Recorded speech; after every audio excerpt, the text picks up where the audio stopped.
Hello, everyone. This is the second part of last week's lecture, which looked at crisis communication from an organisational perspective.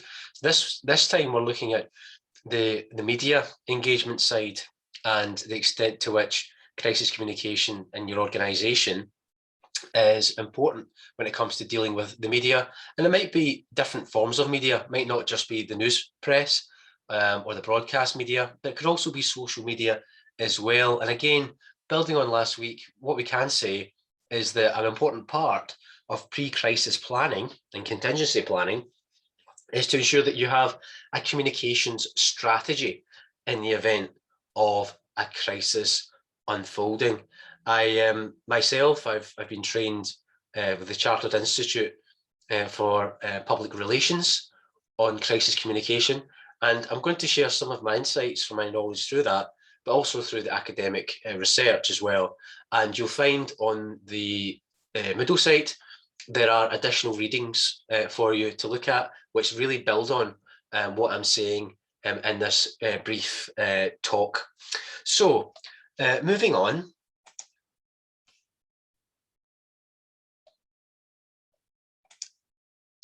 Building on last week, we found that strong communication during crises requires preparation, so pre-crisis planning, and also requires leadership as well. Leadership to implement the crisis communication, not just in terms of when the crisis happens, but having the leadership and knowledge to ensure that communications are part of what you do in the event of planning for crisis. But also leadership is important when it comes to a crisis happening, like we talked about last time, which is around being present and being a leader, a visible leader for the organisation, its staff, and the wider stakeholder network to show that you're in control of the crisis. Flexibility is key when a crisis response is needed, but there needs to be a rehearsed plan to work from. Again, it's about how do we ensure that communications and the execution of a communication plan is prepared for through training and simulations. Successful crisis management depends on the ability of teams to manage crises in real time, which includes managing the media and the digital space. Very important. When it comes to crisis communication planning, there's a document that is part of your reading for this week, and also it's core to the seminar exercise that you've got to do as well. But the document I'm referring to is the UK Government's Communications Service Emergency Planning Framework, which came out in 2018. And on page 5 of that report, the report notes that a strong crisis communication strategy can keep stakeholders informed, build and maintain public trust in the government, and ensure accurate information is reported by the media. Without one, the risk is that misleading information can take hold and cause irreparable damage to an organisation and its reputation, as well as raise concern or fear in local communities. This is why communication is so essential. As communicators, you manage more than media handling or the communications that are released. At the heart of it, communication is responsible for managing the reputation and brand of an organisation, both of which are at stake during a crisis or emergency. You might say to yourself, does it differ if it's a public body or a private sector organisation? It doesn't differ. Reputations are important for government and for business. Obviously, when we talk, we generally are talking about governmental bodies as part of this module and programme. But it is clear that these rules or these guides, if you like, or these tips in this document don't just refer to public sector bodies, they refer to private organisations as well, because once a reputation is damaged, it doesn't matter if it's public or private. It can have an impact on how clients see an organisation, how the electorate see an organisation, how the public see an organisation. Public trust, again, that's a bit common theme that's coming through this. There's quotes from this document, because without ensuring that you communicate effectively, it's very difficult to maintain the trust of those stakeholders that you depend on. You'll know yourself from perhaps looking at the world around us, whereby there's lots of talk at the moment about the post-truth society and the fact that there's lots of misleading information out there about a range of things, particularly within the political arena. Well, what does that tell us? It tells us that misleading information can damage trust. It can delegitimize government decision-making. It can also affect the perceptions of your organisations by those out with your organisations. Of course, you can create fear. You can raise concerns if you don't communicate regularly and effectively.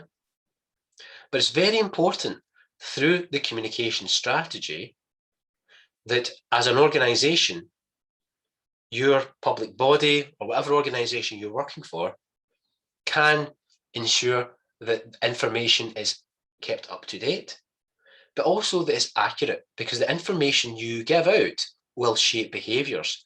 And it can also shape, at a more significant level, it can make the wider economy change, or it could have impacts on the markets and the stability of markets. If you put out the wrong information, or if the wrong information is perpetuated out there, then things like consumer confidence can impact on the wider economy, can have an impact on the destabilization of currencies.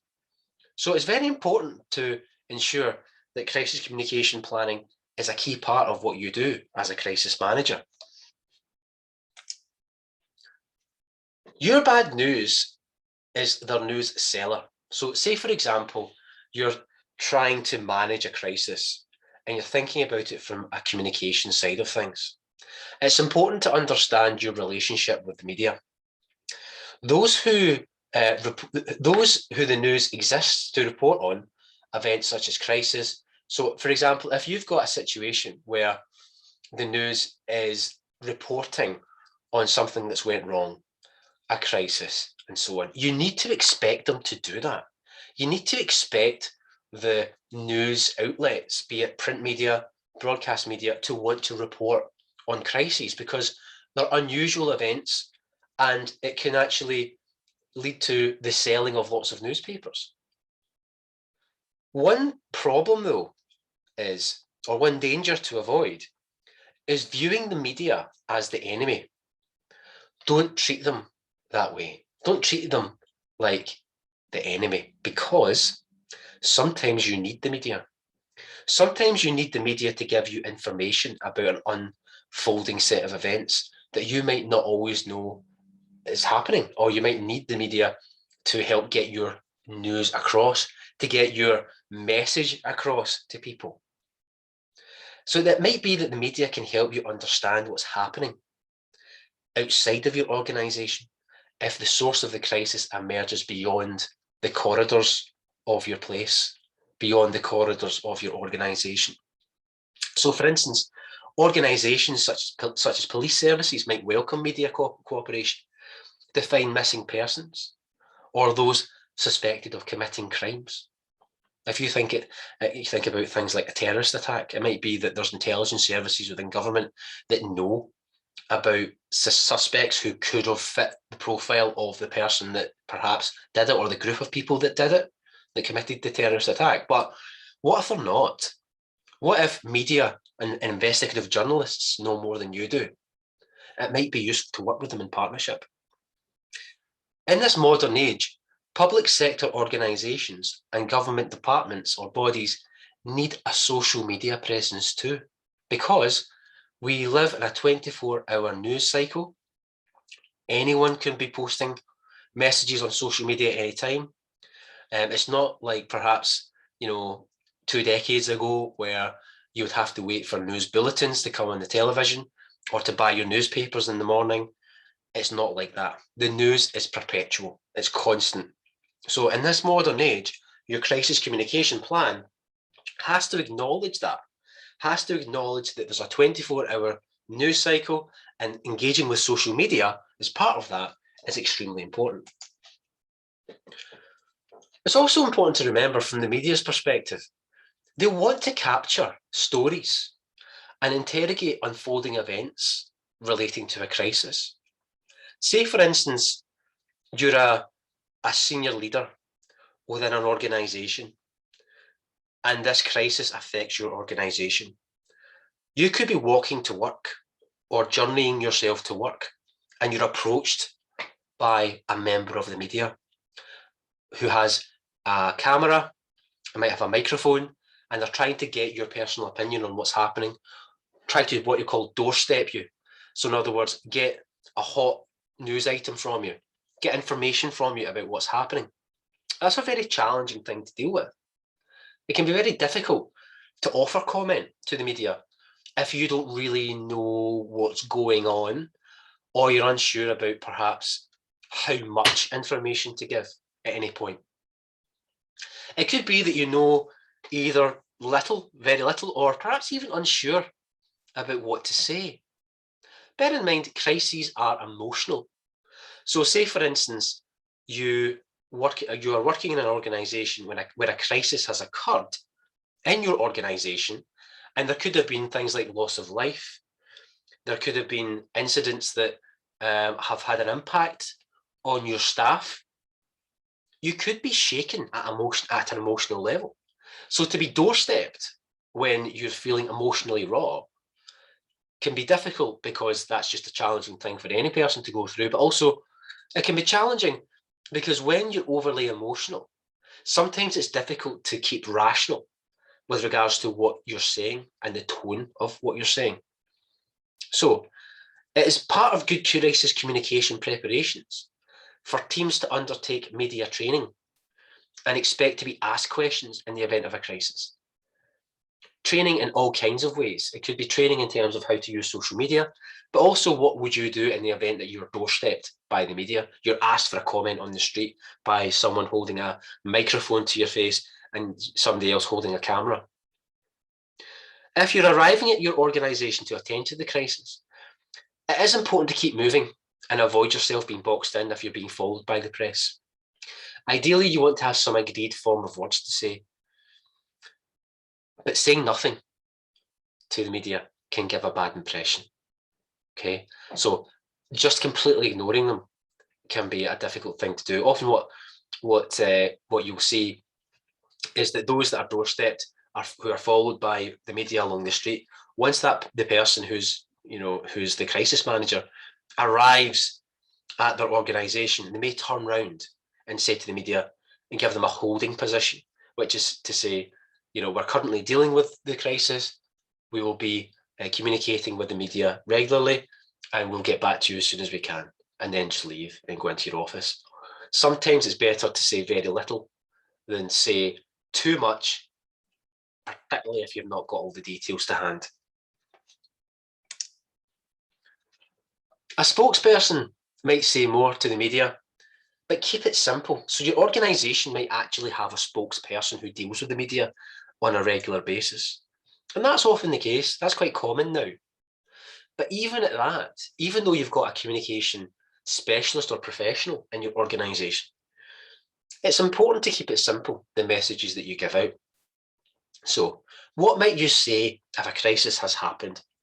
And if you've asked your communication spokesperson to go and speak to the media, what might they think about saying? Well, first and foremost, it's always number one priority is to acknowledge that something has happened and that you care. Don't come across as cold. Don't come across as if you don't care. It's very important to show that you're invested in this crisis and you really want to resolve it. A commitment to meaningful action. So you would say, as an organisation, we are dealing with the emergency services, if that's what it involves. We're working with our stakeholders. We're dealing with the families concerned. We are putting money into financing the response. So a commitment to meaningful action is important because that is the part where you're showing that you are managing. A commitment to communicate about the situation on a regular basis. The media will want to be fed information and they'll want to report on it. So it's very important you build that relationship with the media. So having that commitment to communicate and trying to be as transparent as you can, even though you're working on uncertain circumstances, is a very, very difficult, very important thing to do as part of your crisis communication response. Also having any instruction that might be appropriate. So it might be that something terrible has happened. There could be families affected. There could be loss of human life. And sometimes what is appropriate to do if you're a spokesperson, working from a communications angle, is to say, you know, these are very complicated sets of events we're dealing with. We need more time, but we will get back to you as soon as we possibly can. So it's not unreasonable to ask the media for some space and some time if you're able to do so, but you could only ever do that if it's absolutely necessary to do that. You wouldn't just say that to get the media off your back. You would do it because there's a genuine reason why you need some space. And it could be more fact-finding. It could be about dealing with families. It could be matters of confidential issues that you need to deal with. There could be a whole range of reasons, but that is always an option that's open to you. An example of what a spokesperson may say, therefore, would be something like, I would like to reassure you all that we are managing this situation. We are doing everything we can to deal with the situation. Our first concern is to care for those who have been affected by the crisis or incident, and we will keep you appraised of the situation as best we can. So what that does is it acknowledges that you are managing the situation, that you're concerned about the situation, that you care for those affected, but you'll also inform meaningfully as best you can going forward. So that doesn't say too much about the precise details as to what's going on. It might be you don't have that detail to hand anyway, but that initial holding statement can be useful to pacify the media and show them that you're dealing with the crisis, but you'll also keep building that relationship with them when you can. As part of a crisis communications plan, a highly recommended thing that you should think about if you're managing a crisis planning process is to ensure that in the event of a crisis, an incident control room is set up, an ICR. So these are used for gathering information, managing the flow of information, both internally and externally. The location of it is important, so it should be in a safe and secure environment. Perhaps it could be a training room or a boardroom within the building. But the location of the incident control room should already be part of your pre-crisis planning anyway. So you should know that in an event of a crisis, here's where we would set up our incident control room. Here's the staff that are involved. But clearly, the communications director or even the chief of staff should ensure that the ICR runs smoothly. It's really their job to do that. But that also includes not just the setting up of the ICR and having the right staff there, having the right equipment there.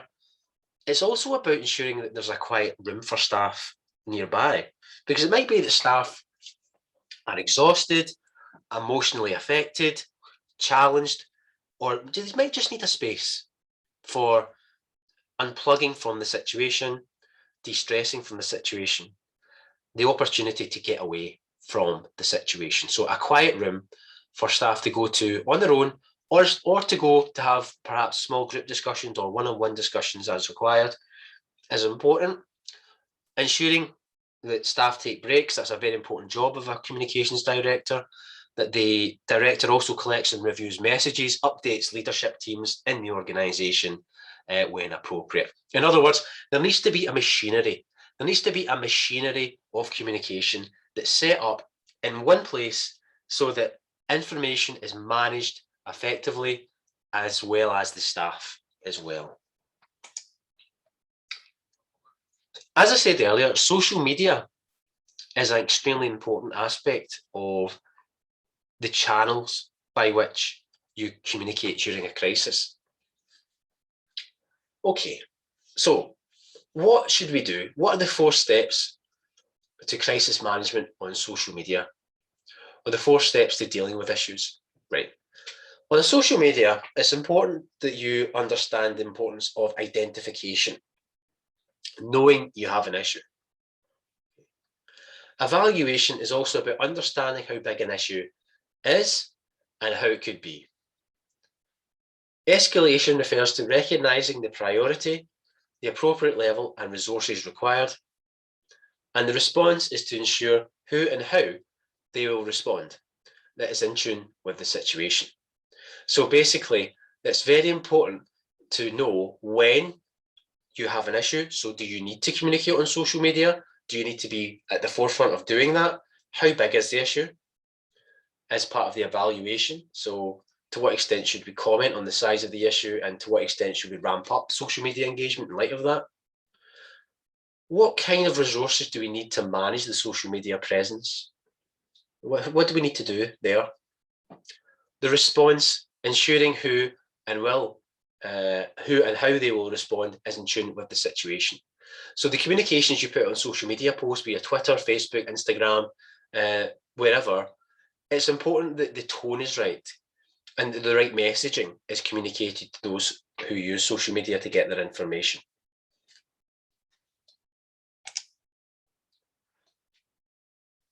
To what extent should you engage with people on social media when there's a crisis? So if your organisation is the crisis manager and people are looking for answers and you're on social media, what level of engagement should you really have in terms of communicating via the different mediums? Well, you need to monitor the situation. What is out there? What's the situation like? How bad is the crisis? What information do you need to relay to people? So say, for instance, you're working within a government organisation responsible for transport, and there is a train crash that's affected people and it's affected the journeys of people. You would have to monitor the severity of the disruption that could be caused by the crisis. So it might be a case that you need to start communicating very quickly to passengers or those seeking to travel on that day. So what's the situation? Communicate the problem and say, there's been an incident, we'll update you with relevant information as best we can. You might want to consider alternative forms of transport, things like that. It's also important to signpost direct to your platforms. So that means essentially updating those out there in the digital space as to where the updates will come from. Where the updates will be placed. So will it be on Facebook, will it be on Twitter, will it be all of those platforms? But also to tell people to follow your threads, follow your account, so that you can keep people updated. Delivering is when you're actually placing the content on appropriate platforms. It's important that you do that. It's important you do that in a timely manner, in a clear manner as well. Quite difficult thing with social media engagement is that the amount of characters you've got are often limited, particularly for Twitter. So there's a challenge there in terms of getting enough information out there as quickly as you can, as clearly as you can, within a limited amount of words. And it might be that you are prepared to engage in conversation with interested people online. So it could be that someone asks a question about, say, the train example, for instance, a question about, what alternative train companies, might be running. Will there be alternative bus transport? Will there be a new timetable? And it might be there's specific questions that you're going to engage with on social media. And it might be that you decide that actually you're going to try and gather up all the questions and answer them in separate posts. Or it might be that you engage with those individual people that post questions as part of a thread. This is all part of something that you often decide in the moment, but also prepare for in terms of pre-crisis planning. At times, it's quite difficult to know exactly what the contours of engagement on social media will be like, because every crisis is different. But I guess the key point here is that having a social media team who's prepared to be flexible and resilient is a key part of the crisis response.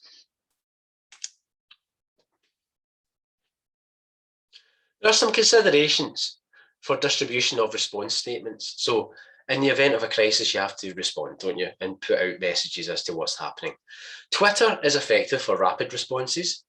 Perhaps the organisation's own website. So if you're in the organisation that's affected by the crisis, it might be that you want to present information on their own websites. Use media centres, blogs can also be useful. Although blogs can, people get blogs from different places.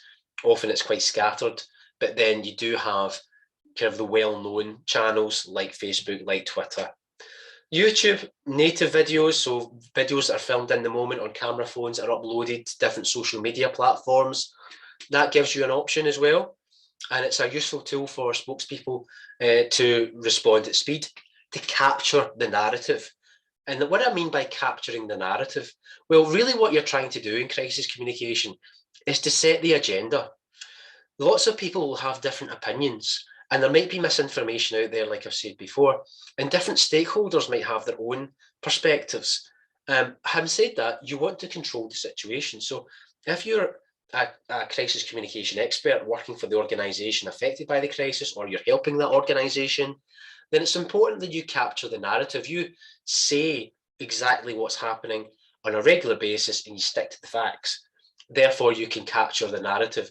And a way to maintain that capture is through ongoing dialogue, through video content. Like I said before, it could be a talking head, talking to a camera phone that's then uploaded onto Twitter, LinkedIn, Facebook, or wherever. And it's an option as well to present more extended narrative through Facebook or LinkedIn. That could obviously be in writing, where you can actually give more of an elongated narrative as to the situation. But clearly, as I said before, on Twitter, you have to be far more direct and succinct. Just an example here, a useful approach that generally has been recognised as a useful social media response. And you'll see this was actually via Twitter. Now, the Glasgow School of Art is a very famous art school university and in Glasgow. And in May 2014, it suffered a terrible fire. It was a horrendous fire. And the Glasgow School of Art is a very famous place, an internationally renowned place for art education and research. And it's also very much known for its Rennie Mackintosh design and architecture.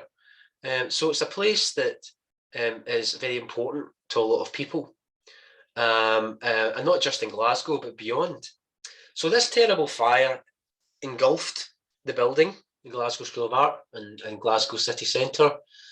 And what you found was that one of the key ways in which the crisis team at the Glasgow School of Art communicated was via Twitter. And you'll see that what they were doing was consistent tweets about the situation. And from the very top of the thread, you can see there Muriel Gray, who's a famous journalist in Scotland. She was the chair of the Board of Governors. She put out a blog post, which was a statement to the press. And what you found is that there was a link to that via the Twitter feed. So that actually gives people succinct information, but also directs them and signposts them to where they can get more information through a statement. And then you'll see after that promises as to when there'll be further press statements, further updates, and communications and information for people. And you can see that there's a real consistency around that. So that's important because it's important to provide information that's very much factual, that gives the opportunity for people to engage with you as a Twitter host. So having a media statement on the website was important. Location and time of the live media statement was mentioned. Interim updates and provision of URLs and websites for more information. More public information for visitors, a very customer-focused approach. There was key information as well for key people and specific information for the media. And all of this was done through Twitter. So you can see how this is a useful approach to think about when it comes to crisis communication planning.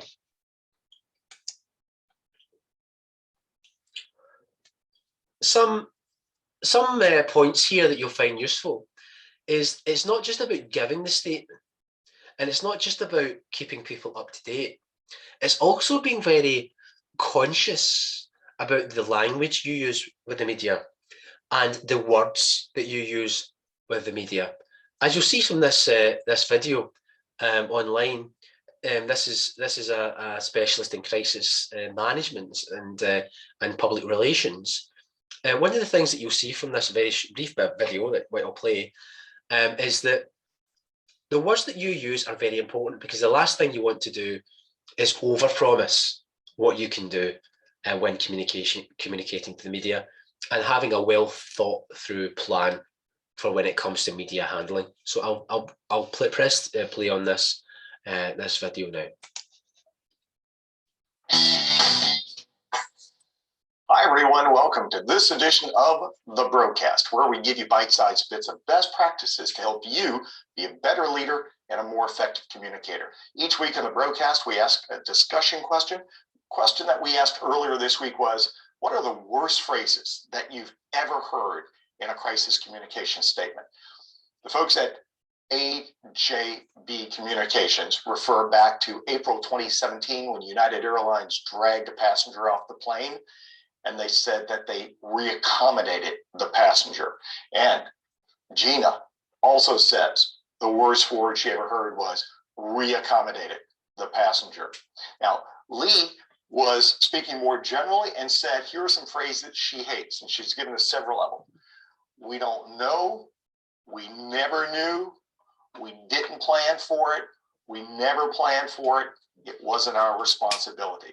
All of those are statements of denial, and obviously she's inferring that you kind of need to own the parts that you own and plan for contingencies. And Andy says her all-time worst phrase in a statement is simply to say no comment. And I think just about everybody in public relations agrees that no comment is a dumb phrase. Now, I have two phrases that nobody brought up. In fact, I asked the question to see if any of you are as aggravated by these two words as I am. You ready? The least favorite words, two of them for me: top priority and committed. Our top priority is safety. I've seen people who have flames coming out behind their head. And as a reporter, I would interview them, and with flames behind their head at an explosion, they would say, at our company, safety is our top priority. And I would always think as a cynic, obviously not, Sparky. You got flames behind your head. Likewise, they would say, we're committed to safety. Again, obviously you're not committed to safety. There are flames going out behind your head. My top priority is that you never use top priority in any statement. CEOs always want to call things their top priority, but they change the top priority every 15 seconds. You can't have more than one top priority, so stop saying it. Second, don't use the word committed. I'll give you an alternative to both of those words. You ready? My alternative word is goal. So if there are fires and flames coming out behind you, you can say at XYZ company, our goal is to operate a safe workplace for our employees, our visitors, and our community. However, there are times when things go wrong. And sadly, this is one of those times. This is what we can confirm. Take that language, plagiarize it. That is one of my preambles that I use in my crisis communications plans. It says goal, which is a forward-looking, uplifting word, but that you don't get locked into. You can't fail at a goal. You simply recommit yourself to a goal. See where I'm going with this? Call out the irony. Safety is a goal. However, there are times when things go wrong, and this is one of them. Create your own verbal compare and contrast in your statements. Don't let the reporter do it for you. You own that part of it.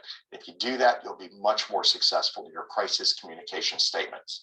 I hope that's helpful to you. For the broadcast, I'm Jared Brown.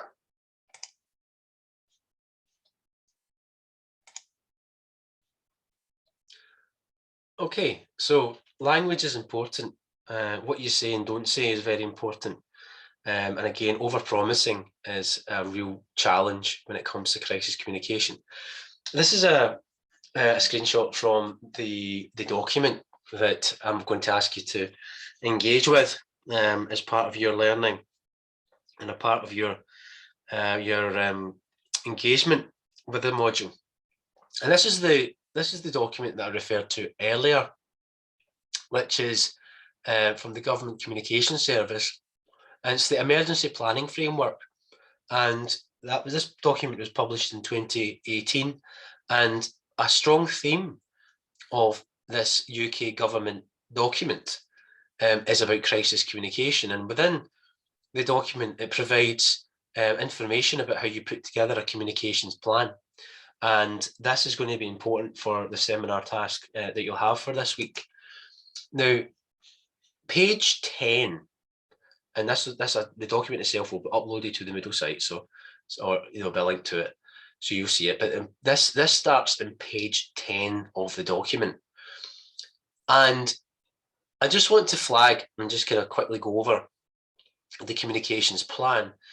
And from page 10 onwards, there's a section of the document which looks at developing your crisis communication plan, a practical template. Now, a template is something you can play with and amend, but it also gives a sense of the things you could include and the content. So what do you need as a practical template for a crisis communication plan for an organisation? So say, for instance, after you do your degree, you go and work within a government body and you're given the task of being someone that helps to prepare for crises.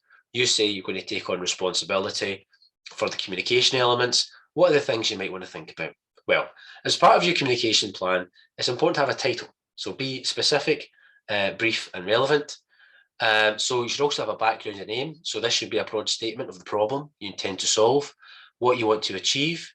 Include a brief summary of the operational activity the strategy is supporting. Does the strategy support other work? Are there other departments, organisations in supporting this work? So in other words, that might require you to scope that out and do some mapping to see whether or not there's other departments and organisations that might be key to helping you develop this communication plan, not just for complementarity, but also to avoid duplication as well, because there might be those in other parts of your organisation. If you're in government, it could be made of a number of departments or a number of agencies. So it's important to know if other departments, organisations are involved in supporting this work. And so basically what you want to do with the background and aim is have no more than a brief paragraph to kick off your plan. You'll need some objectives. So the objectives are what you want to achieve. They should provide a clear structure for the action that may need to be taken in the event of a crisis. And these objectives should be specific, measurable, achievable, realistic, and timed. In other words, smart objectives. So be clear about what's going to be achieved, quantify the results. So basically, how are you going to know that you've achieved your objectives? Make sure that they're not crazy, but they're achievable. Make sure they're realistic. Ambition is fine, but they also have to be realistic, and they need to be, this to be the potential of attaining the objective. And also, what time period do these objectives have? So when can they be attained by? What's the time period around them? What's your target audience? This should cover external organisations, partner stakeholders, opinion formers, your own staff, etc. Do not make the audience groups too broad. So, for example, the general public, because then, that's too broad, because there'll be subsections that are likely to require specific information. You also have to include key messages in your plan. So what key information needs to be given to the audience? Do you need different messages for before, during, and after the crisis event or incident that the strategy will cover? Have you identified the generic lines that will fit with a range of circumstances, but will allow you to convey an initial message very quickly? As you develop the strategy, think about how many need to use it, such if it's a response to a natural disaster, or, for instance, an apparent act of terrorism. Each case might require slightly different lines to be developed. So it's good to prepare those. But remember, it's important not to prejudge the issue. So you have to be flexible too, like we've said before. Do you need different messages for an international audience? What routes will you use to reach them? Does your key message involve including internal communications? Do you need a different message for your own staff? Is a parliamentary statement likely? Now that's very important, because if you're a government minister and it could be that your area has been affected by a crisis. So say, for example, you're the Home Secretary, or another example would be, the Secretary of State for Homeland Security, and there's a terrorist attack. Are you, as a politician who's accountable to Parliament, required to give a parliamentary statement? So actually go to Parliament and update Parliament and the wider public who are watching what's happening. Is there a basic information available regarding the policy area to save time during the emergency? So basically, allowing enough information about the policy area affected, and what might that include? Are these messages going to be used proactively or reactively? Something to consider. What are your channels? What routes and capabilities are you going to use to get your message out? And are these routes specific to some audiences, such as text messaging service, Twitter, group email lists, and so on? For the channels that you use, what specific communication, marketing, and publicity, including web and other digital media actions, do you need to take? Are these messages so vital that additional measures need to be taken to ensure that relevant audiences all receive them, such as by door knocking? Are longer-term actions required, like public meetings, for instance, or even press briefings in person to maintain the flow of information? Like we said before, having those spokespeople is important. So have spokespeople that have already been pre-identified, so you know who they are within your organisation, and make sure they've been media trained. Will this be their primary role in the organisation? Will it be their primary role in the event of a crisis? Will they be doing multiple tasks? These are things to consider. In terms of the spokespeople, do they change depending on where you are in the response? Is it the same person all the time? Or will it change in the life cycle of the crisis? Or is there someone different who speaks on the initial response, or someone who speaks on the recovery side? Have a number of spokespeople been identified to ensure continuity over time if you're dealing with a long-running incident? Be clear, calm, factual. Remember to match this with your body language. Don't have a hunched over, or don't approach to your body language. Don't be looking at the floor. Keep your back straight, shoulders back, head up. Talk clearly, confidently, but calmly. Never speculate. Never say no comment or use jargon or acronyms. Okay, it's very important not to bamboozle people with your language. It's important to be clear. As part of your plan, you also have to manage coordination. So does your strategy require specific local, national, or international coordination? For most incidents, it's extremely rare for there not to be at least one other department involved. Have these been identified and consulted? The example here talks about the Cabinet Office News Coordination Centre. So the Cabinet Office is a key department in UK government which oversees crisis response.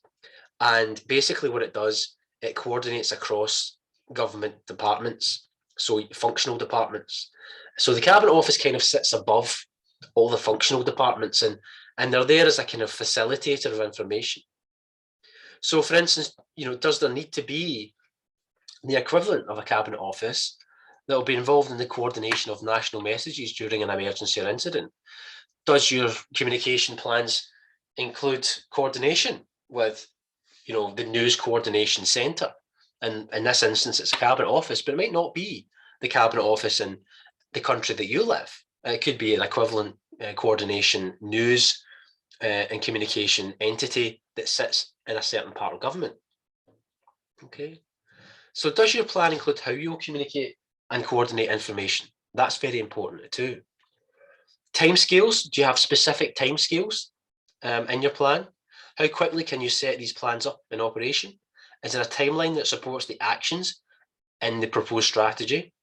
And do you have the relevant contact numbers? And this is important too, including out of hours numbers for the group relevant to the strategy. So can you get in touch with the key individuals in the middle of the night? You can't rely on them on crises happening at lunchtime or first thing in the morning when everyone's arrived at work. Again, you have to be prepared for all eventualities, including reaching the right people at the right time. Some more aspects of the plan to think about when you're preparing one is resources and budget. So have budgets been pre-identified to manage the work? Who would a budget requirement need to be highlighted with? So where are you going to get the money from? Who holds the budget? You need to know who those people are. There's a research dimension. So are the plans and proposals supported by research? So are you really doing something here in terms of your plan that's research underpinned, that perhaps has been tried and tested in different places? Always review, evaluate what you do. It's always important to evaluate the progress of the implementation of your strategy, or indeed anything with regards to crisis management requires evaluation, because you always want to improve for the next crisis. Is there a strategy in place to exercise the strategy? So it could be part of a wider exercise. So again, that comes back to things like training, simulation exercises. How often will the strategy be reviewed to cope with changes such as staff turnover? One of the things that you might know about public policy, public administration, is that institutional memories aren't always maintained. And if there's been a crisis and there's been a number of years past since a crisis has occurred, it's quite easy for memories about what happened in the past to be diluted by changes in staff. Because who retains memory in an organisation is the people that work there, that are the knowledge brokers, if you like. Those are the key people that maintain memories of what worked well, what didn't work so well in the past. So if you've got a high level of staff turnover and lots of staff leave your organisation, does that mean you have to review and evaluate more regularly? Does that mean that you have to ensure that the culture of the organisation is about maintaining institutional memory? We've already talked before in the module about culture and how, in some ways, culture eats strategy for breakfast, and that culture is the ongoing norms of the organisation. And through communication, training, dialogue, those institutional memories will be retained because it's part of the culture of the organisation itself. There's also gaps and risks to think about. Are there any specific gaps that have been identified as a result of developing this communication strategy? Are extra capabilities required, extra capacity that has to be built in to the plan? And finally, has a communication risk register, that should say register, not resistor, register, been established to identify and mitigate any associated risks? So a risk register is a document whereby you are prioritising the level of risks that could affect your organisation at any given time. So could it be, if say for instance you're working within the health service, a key risk of the top on your risk register would be something like a pandemic like COVID. But what about, for instance, an airline crash in your area, and then there's lots of casualties that have to come to your hospital or use emergency services? That might be low in the risk register because it's quite unlikely for an air crash to happen, although it happens, but the risk is lower. So it's a way of prioritizing, if you like, what the risks are to your organization and what actions should be associated with those risks in the event that they actually do translate into crises. So just to wrap this up, key principles of effective crisis communication, particularly when dealing with the media, is that leaders must be seen and heard. A workable plan needs to be in place. Now, I've talked you through the UK government's approach, through the crisis communication plan, through the emergency framework. That's a template. That's one way of doing it. The key thing is to unpack what you're going to do and why you're going to do it, and the audiences that are going to be affected and the channels by which you're going to communicate. So a workable plan.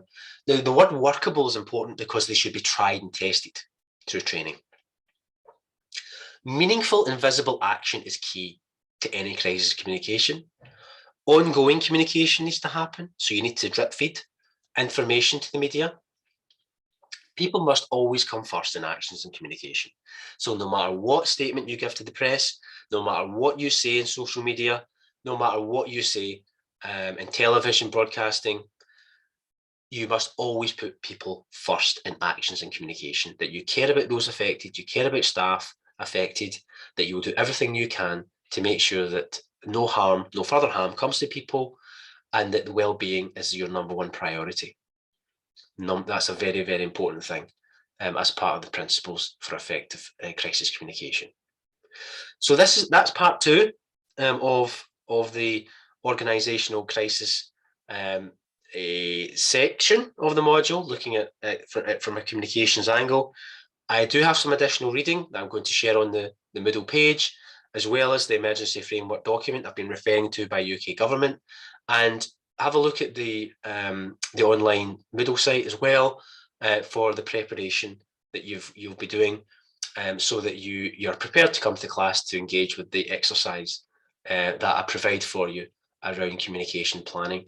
So thank you, and the next week's session you'll be able to see from the module guide, and I'll speak to you when we meet at the live session. So thank you.